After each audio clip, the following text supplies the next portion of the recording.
Saudamos a todos os nossos queridos irmãos e amigos em Cristo Jesus. Aqui estamos para o estudo da Palavra de Deus e antes de abrirmos a Palavra de Deus, queremos orar. Oremos ao Senhor.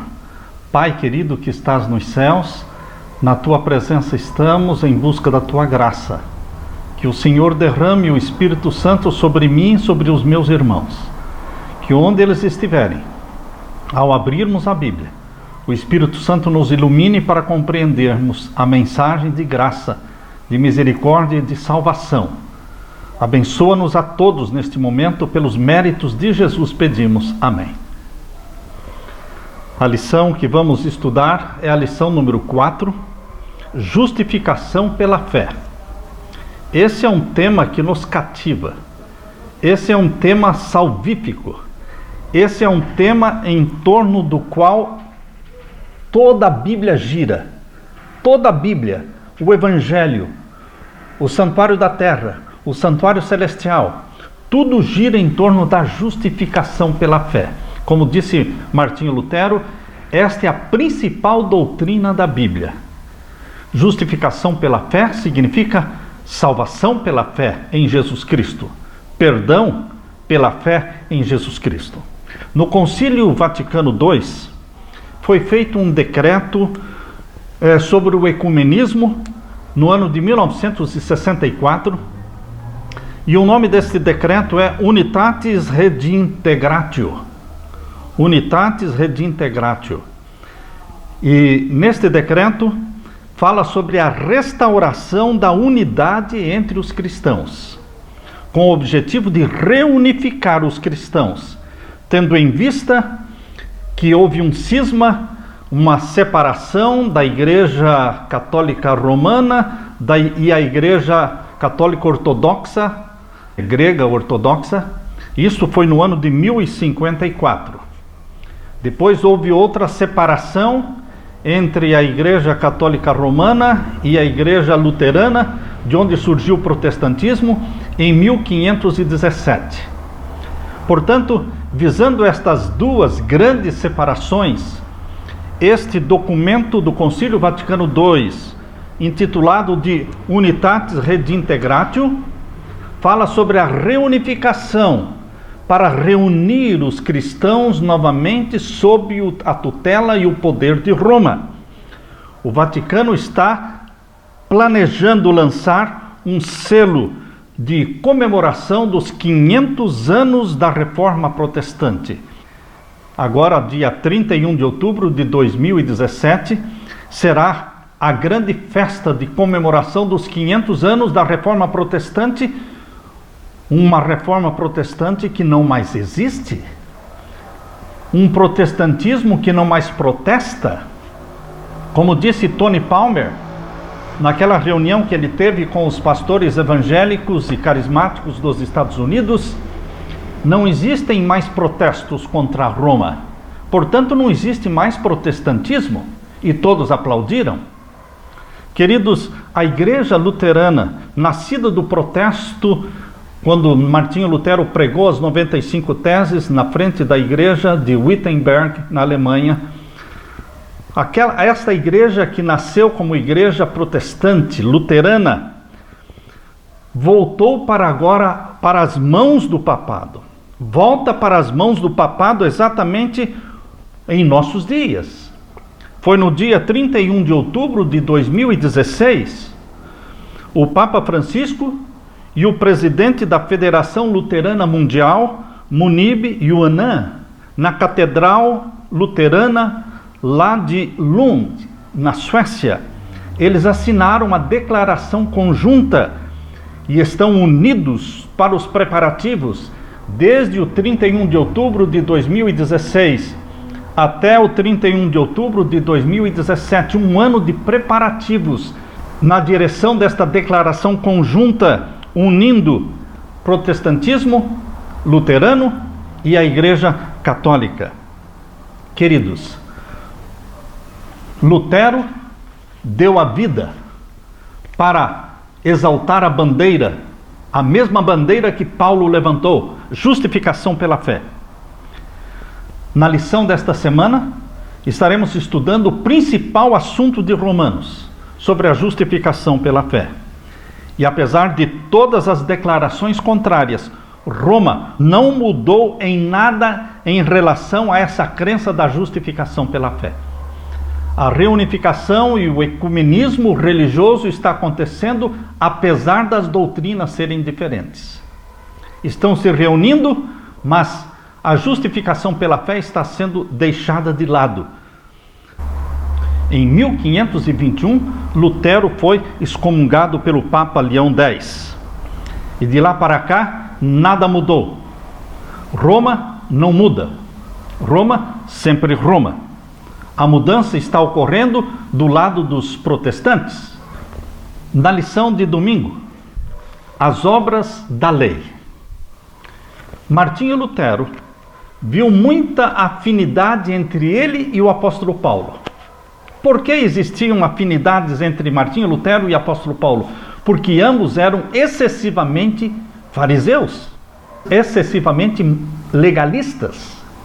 Martinho Lutero, ele praticava penitências, ele se autoflagelava, ele dormia sem roupa em cima de uma laje no frio inverno da Alemanha, tentando buscar paz de consciência, perdão para os seus pecados. E queridos, Paulo não era diferente. Paulo era legalista, cria na salvação pelas obras. Por isso esta afinidade farisaica que existia em Paulo e em Martinho Lutero resultou numa grande bênção, porque Martinho Lutero e Paulo, eles se rejubilam na justificação pela fé. Os dois encontraram na carta e na epístola aos Romanos a gema preciosa, a pérola de alto valor, que é Jesus Cristo, que nos salva, Jesus Cristo que nos justifica, Jesus Cristo que realmente nos torna filhos e filhas de Deus. Louvado seja Deus! As obras da lei, que é o tema da lição de domingo, as obras da lei não salvam. As obras de qualquer lei, nem a lei cerimonial, nem a lei moral, nenhuma obra de lei salva. Em Romanos capítulo 3 e o verso 19 e 20, abra sua Bíblia. Em Romanos capítulo 3 e os versos 19 e 20. Aqui vamos ler.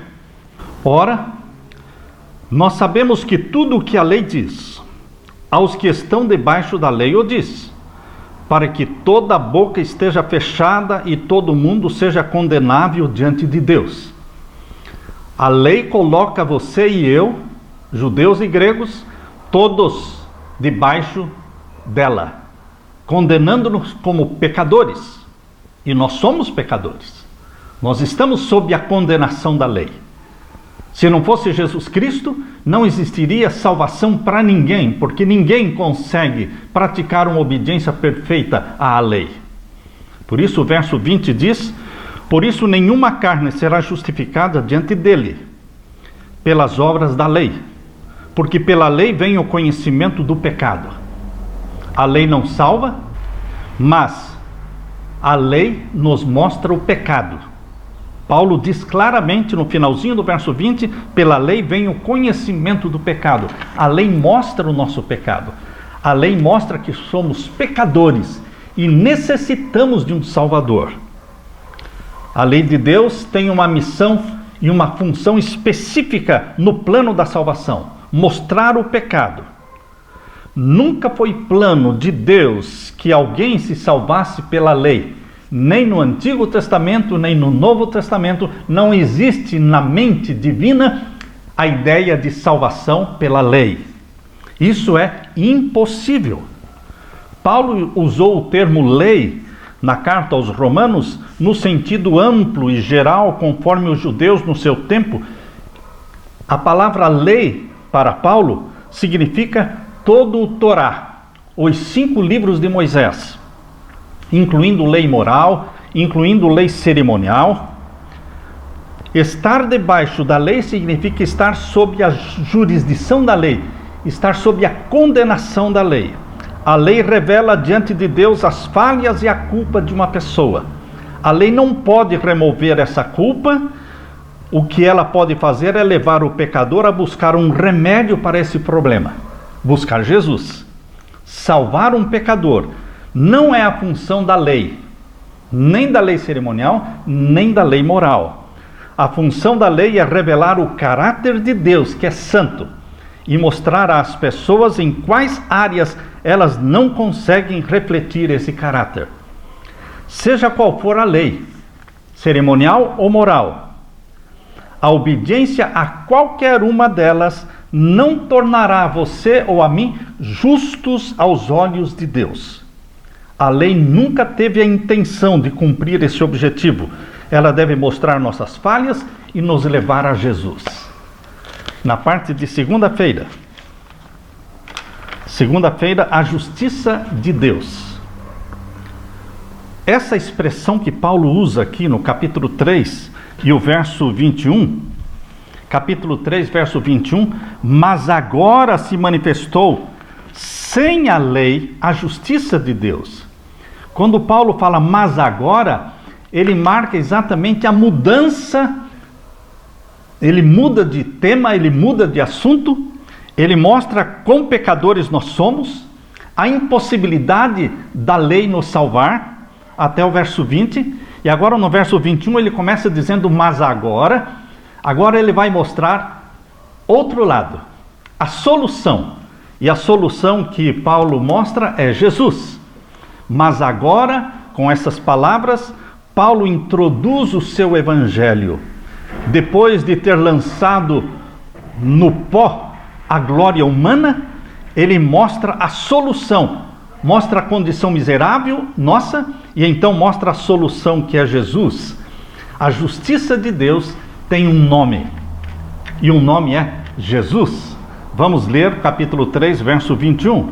Mas agora se manifestou sem a lei a justiça de Deus, tendo o testemunho da lei e dos profetas. A lei e os profetas inclui todo o Antigo Testamento. Todo o Antigo Testamento conduz a nossa mente para a vinda do Messias. E quem é o Messias? O Messias é Jesus, a justiça de Deus, para a nossa salvação. O que é justiça? Justiça é obediência à lei. Por isso, nenhum ser humano nesta terra tem tal justiça, porque ninguém jamais obedeceu perfeitamente à lei de Deus. Mas existe um ser humano chamado Jesus, nascido da bendita Virgem Maria, gerado pelo Espírito Santo. Ele sim viveu uma vida de perfeita obediência. Por isso ele é chamado a justiça de Deus.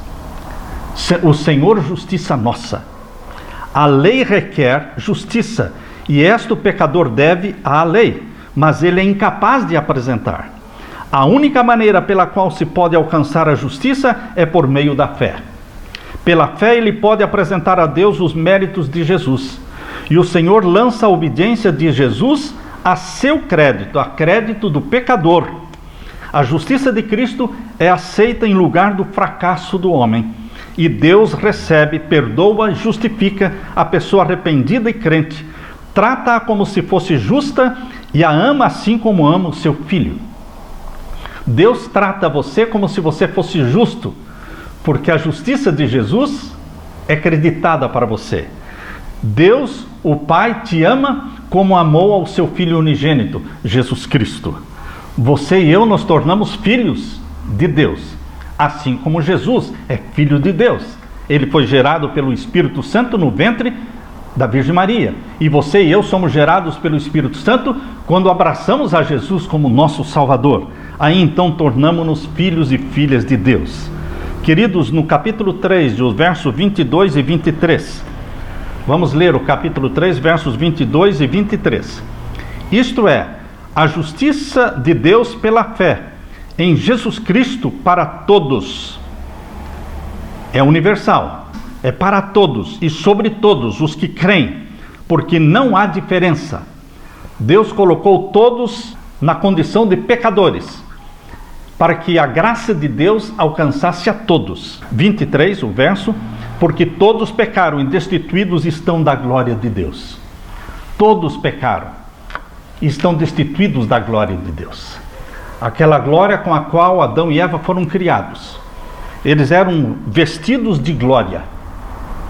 E esta glória com a qual eles estavam vestidos desapareceu quando eles pecaram. Exatamente quando Adão pecou, desapareceu a glória que os vestia. E eles então se sentiram nus, fizeram aventais com folhas de figueira para cobrir aquela nudez causada pelo pecado. Mas esta glória da qual nós estamos destituídos, ela será devolvida para você e para mim através de Jesus Cristo. Quando nós nascemos da água e do Espírito, quando o Espírito Santo gera em você essa natureza santa de Jesus, e Jesus começa a partilhar com você o caráter dele, a mente dele, a glória de Deus começa a ser restaurada em você. A fé de Jesus e a fé em Jesus. Qual a diferença de a fé de Jesus e a fé em Jesus? Primeiramente, a fé de Jesus é a fé que ele desenvolveu em 33 anos, vivendo uma vida de íntima dependência e íntima comunhão com o Pai. Esta fé de Jesus reflete o estilo de vida de Jesus em relacionamento com o Pai, dependendo do Pai, obedecendo o Pai, obedecendo a lei perfeitamente. Esta fé de Jesus é que nos salva. Mas como é que a fé de Jesus pode salvar você? Você tem que se apropriar dessa fé. Eu tenho que me apropriar da fé de Jesus. Mas como nós podemos nos apropriar da fé de Jesus? Aí vem o segundo ponto. Pela fé em Jesus, você se apropria da fé de Jesus para a sua salvação. Portanto, a fé de Jesus e a fé em Jesus pertencem ao plano da salvação. Na parte de terça-feira, por sua graça, tendo em mente que o que estudamos até agora sobre a lei e o que ela não pode fazer, vamos então ler Romanos 3:24. Romanos 3:24 diz: sendo justificados gratuitamente. Como é que você é salvo, justificado? Eu gosto muito da definição que Ellen White faz de justificação pela fé. Ela simplifica a justificação pela fé dizendo: justificação e perdão são uma só e a mesma coisa.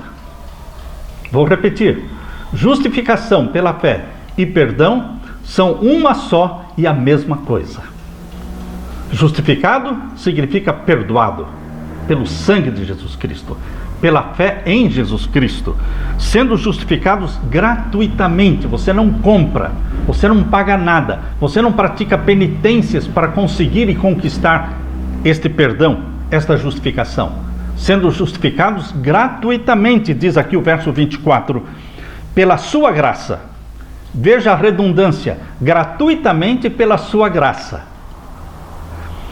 pela redenção que há em Cristo Jesus.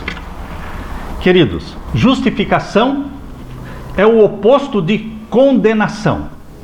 Justificação e condenação são duas palavras judiciais, usadas como termos judiciais, e são opostos. Agora, em Romanos capítulo 8, verso 1, diz: aqueles que estão em Cristo Jesus, capítulo 8 e o verso 1, portanto agora nenhuma condenação há para os que estão em Cristo Jesus, que não andam segundo a carne, mas segundo o Espírito. Em outras palavras, condenação e justificação são palavras opostas. Estar em Cristo é estar justificado, perdoado e salvo. E a condenação não existe para quem está em Cristo. Justificação pode ser ilustrada na experiência do filho pródigo. A experiência do filho pródigo mostra o filho pródigo voltando para casa, imundo, sujo, maltrapilho, mostra o pai correndo ao encontro do filho, mostra o pai abraçando o filho, cobrindo o filho com a sua capa, para que ninguém visse a imundícia do filho. E o pai diz: alegrai-vos, regozijai-vos, porque meu filho que estava perdido foi achado, o que estava morto reviveu. Queridos, a experiência do filho pródigo ilustra o que é justificação pela fé, o que é o perdão. o filho veio em arrependimento e confissão, e o pai se aproximou dele com misericórdia e perdão. Só que o pai não somente perdoou o filho, o pai o introduziu na família como um membro legítimo, como um filho legítimo. Portanto, a justificação é um pouco mais do que perdão, porque o pai não somente declarou o filho perdoado, mas o aceitou na família, o recebeu na família como filho legítimo, vestiu com a sua própria capa, colocou o anel de dignidade na sua mão e disse: alegrai-vos e festejai-vos, porque o que estava perdido foi achado. Justificar é perdoar, mas mais do que perdoar, é receber você na família de Deus como filho e filha de Deus. O cristão é justificado sem nenhum mérito próprio, sem nenhuma reivindicação. A pessoa é justificada pela redenção que há em Cristo Jesus, a redenção que ele oferece como substituto e garantia do pecador. Então quer dizer que na justificação Deus é que faz tudo e eu não faço nada? Não é bem assim. Na justificação existem dois lados. Deus é que perdoa, justifica, Deus é que o recebe como filho e filha na família divina, membro da família divina. Mas qual é a nossa parte? Nós temos que aceitar a graça. De que adiantaria a graça se eu não a aceitasse? O que a graça pode fazer por alguém que a rejeita? Nada. A nossa parte, meu querido irmão, é aceitar a graça divina, é confessar os nossos pecados. Por isso, o filho veio em arrependimento e confissão em busca do pai, e o pai correu ao encontro do filho com misericórdia e perdão. Cada vez que você se aproxima de Deus em arrependimento e confissão, Deus certamente se aproxima de você correndo com misericórdia e perdão, e o cobre com a sua justiça, e faz de você um filho digno, legítimo, na família do céu. A justificação é apresentada em Romanos como um ato pontual, isto é, acontece em um momento no tempo. No momento o pecador está fora, injusto e rejeitado, e no momento seguinte, após a justificação, a pessoa está dentro, justa e aceita. A justificação acontece em questão de segundos. Você passa da condição de perdido para a condição de salvo, filho das trevas para filho da luz. É uma ação pontual. Porém, queridos, a justificação precisa também se repetir cada dia. Porque eu não aceito a Jesus como meu Salvador uma vez na vida. Eu aceito a Jesus Cristo como meu Salvador cada manhã. Quando eu acordo, abro os meus olhos, eu louvo a Deus e digo: Senhor Jesus, o Senhor é o meu Salvador. O Senhor é o meu amigo, meu protetor, o meu pão, meu provedor. Tudo que eu tenho e tudo que eu sou, devo ao Senhor. Eu renovo meus votos de amor e de fidelidade ao Senhor Jesus Cristo. Eu confesso a Ele os meus pecados cada dia, durante o dia e durante a noite. Portanto, queridos, este processo de confessar e de ser justificado e ser perdoado, ele ocorre cada dia. Ele começa com a grande justificação pela fé, quando você encontrou a Jesus como Salvador. Tem um início, mas não para. Continua cada dia. Quarta-feira, a justiça de Cristo. Na parte de quarta-feira, exatamente no capítulo 3, o verso 25, aqui aparece pela primeira vez a palavra propiciação. Vamos ler capítulo 3 e o verso 25. Ao qual Deus propôs para propiciação pela fé no seu sangue, para demonstrar a sua justiça pela remissão dos pecados dantes cometido sob a paciência de Deus. Paulo está dizendo que Deus colocou Jesus como propiciação, como expiação pelos nossos pecados. A palavra propiciação é usada aqui em Romanos 3:25 e é usada também em Hebreus capítulo 9, verso 5. E nós só poderemos entender o que significa propiciação se nós entendermos o santuário da terra. No santuário da terra existia o pátio, o lugar santo e o santíssimo. No lugar santíssimo existia a arca do concerto, que era uma caixa revestida de ouro por dentro e por fora, contendo os 10 mandamentos dentro. A tampa desta arca, chamada arca do concerto, a tampa que a cobria era chamada de propiciatório. Ali, uma vez por ano, no lugar santíssimo, o sumo sacerdote entrava e ele espargia o sangue representando o sangue de Jesus, era espargido sobre o propiciatório. Queridos, o propiciatório era um lugar de misericórdia. O propiciatório era o lugar onde era feita a purificação do santuário. O propiciatório representa a misericórdia divina, a expiação que é feita pelo sangue de Jesus. Portanto, propiciação é sinônimo de expiação, de perdão unicamente pelo sangue de Jesus. Propiciatório é uma palavra própria do santuário da terra. Em Romanos capítulo 3 e os versos 26 a 27. Romanos capítulo 3, versos 26 a 27. Aqui lemos: para demonstração da sua justiça neste tempo presente, para que ele seja justo e justificador daquele que tem fé em Jesus.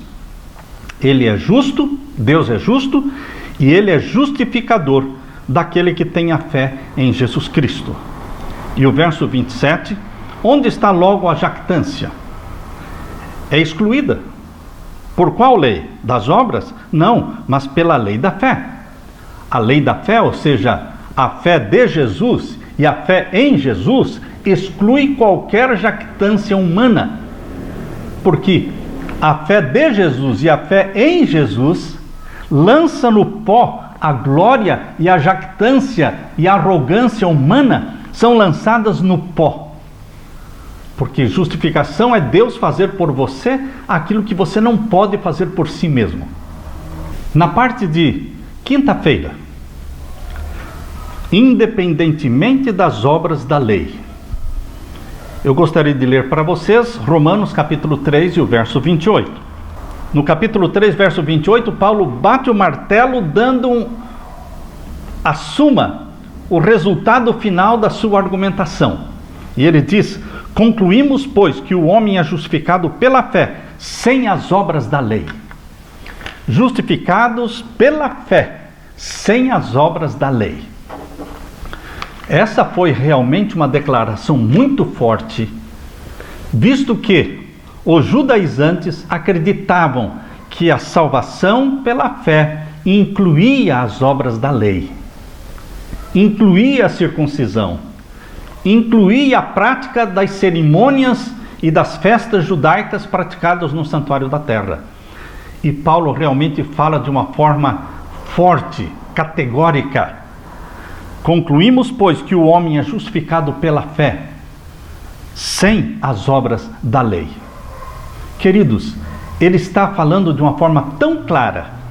E por que existem tantas dúvidas? Por que existem tantas dúvidas? Martinho Lutero assimilou o pensamento de Paulo tão profundamente, porque existia afinidade entre Paulo e Lutero, porque os dois eram excessivamente fariseus legalistas, crendo na salvação pelas obras. Portanto, tanto Lutero como Paulo, eles passaram a crer quando se encontraram com Jesus, quando descobriram a salvação pela fé em Jesus Cristo. Eles passaram a crer tão profundamente na salvação pela fé e unicamente pela fé, que nós podemos dizer que este verso 28 reflete o pensamento de Paulo e também de Lutero.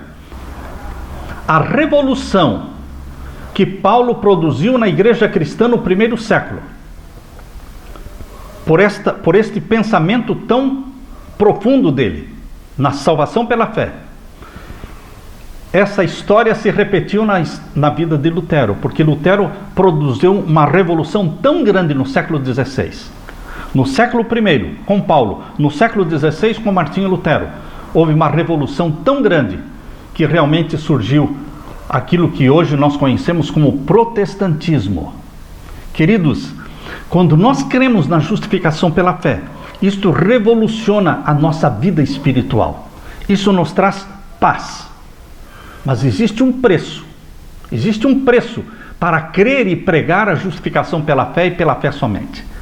Paulo foi decapitado e Martinho Lutero foi excomungado. Se você está pensando que os tempos mudaram, que hoje é diferente, você pode estar enganado.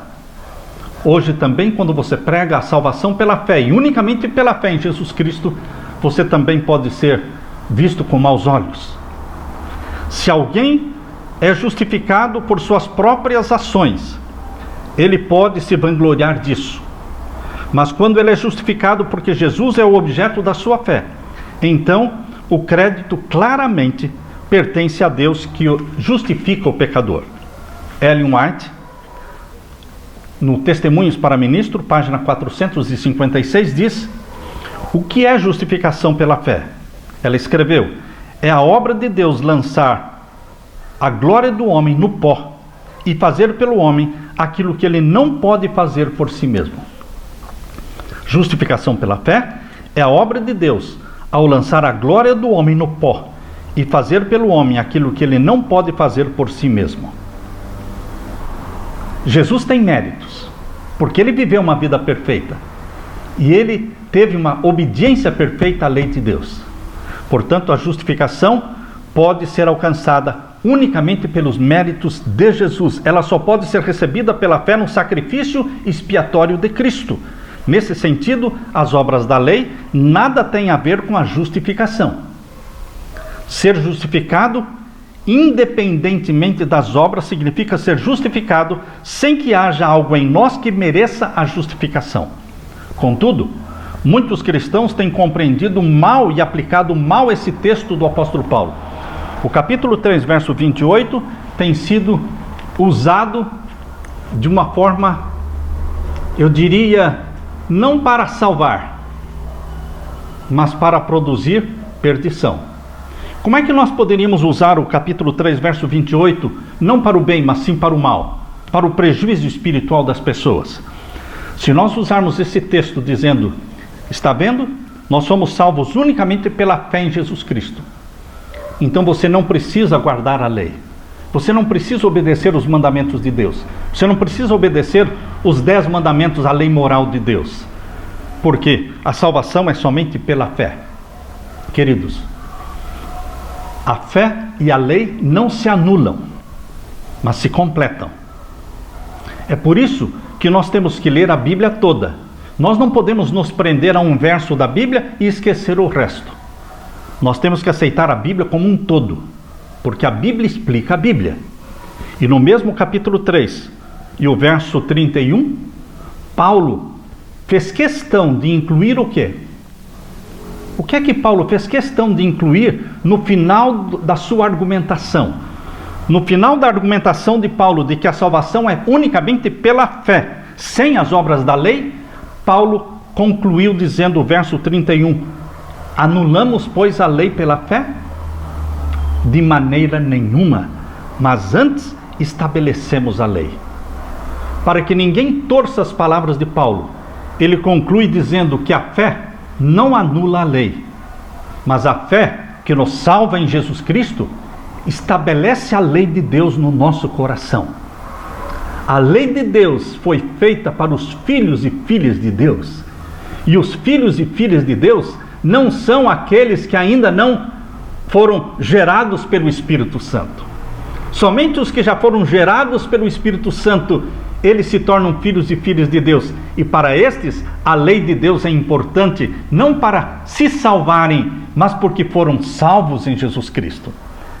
Nós não desprezamos a lei de Deus, mas também não vamos obedecer à lei de Deus tentando conquistar méritos para a salvação. Os salvos, filhos e filhas de Deus, eles obedecem à lei de Deus porque é um prazer, é uma alegria dos salvos obedecerem os mandamentos de Deus. A lei de Deus faz parte da vida dos filhos e filhas de Deus. Por isso, Paulo conclui: anulamos, pois, a lei pela fé? De maneira nenhuma. Antes, estabelecemos a lei. É fácil cair na armadilha de pensar que porque a lei não nos salva, é fácil cair nessa armadilha de pensar que porque a lei não nos salva, não precisamos nos preocupar em guardá-la. A lei de Deus existe exatamente para os que são filhos e filhas, para os que foram salvos em Jesus Cristo. Na parte de sexta-feira, existe um pensamento lindo que diz: o caráter de Cristo substituirá o seu caráter, e você será aceito diante de Deus como se não tivesse pecado. Isso está no livro Caminho a Cristo, página 62. Eu diria, na justificação, o caráter de Cristo substituirá o seu caráter. Porém, na santificação, o caráter de Cristo será implantado em você. Vou repetir. Na justificação, o caráter de Cristo substituirá o seu caráter. Porém, no processo da santificação, o caráter de Cristo será implantado em você, de tal forma que você começa a amar e pensar como Jesus Cristo, a reagir como Jesus Cristo e ter prazer nos mandamentos do Pai, como Jesus Cristo dizia: eu tenho guardado os mandamentos do meu Pai. Isso está em João capítulo 15. Abra sua Bíblia em João capítulo 15 e o verso 10. Capítulo 15 de João e o verso 10. Jesus falou: se guardardes os meus mandamentos, permanecereis no meu amor, do mesmo modo que eu tenho guardado os mandamentos de meu Pai e permaneço no seu amor. Se você foi gerado pelo Espírito Santo e o caráter de Cristo substitui o seu caráter, e Deus o Pai olha para você como se você nunca tivesse pecado, o próximo passo agora é o Espírito Santo transferir o caráter de Cristo para você. Primeiro, o caráter de Cristo substituiu o teu caráter diante do Pai. Mas agora o caráter de Cristo é implantado em você. E a mente de Cristo é dada para você, para que você pense como Jesus, ame como Jesus, trate as pessoas como Jesus. Louvado seja Deus pela salvação em Jesus Cristo. Que você seja, meu querido irmão, um herdeiro da Reforma Protestante. Embora neste aniversário de 500 anos da Reforma Protestante, o mundo esteja longe da justificação pela fé, e o mundo esteja num ecumenismo religioso mundial, todos correndo de volta para Roma, que você seja herdeiro da Reforma. Mas aquela Reforma genuína, legítima, que exalta a salvação pela fé e o sola Escritura, unicamente a Escritura como regra de fé e prática para os cristãos. Fique você com a graça de meu Senhor Jesus Cristo. Amém.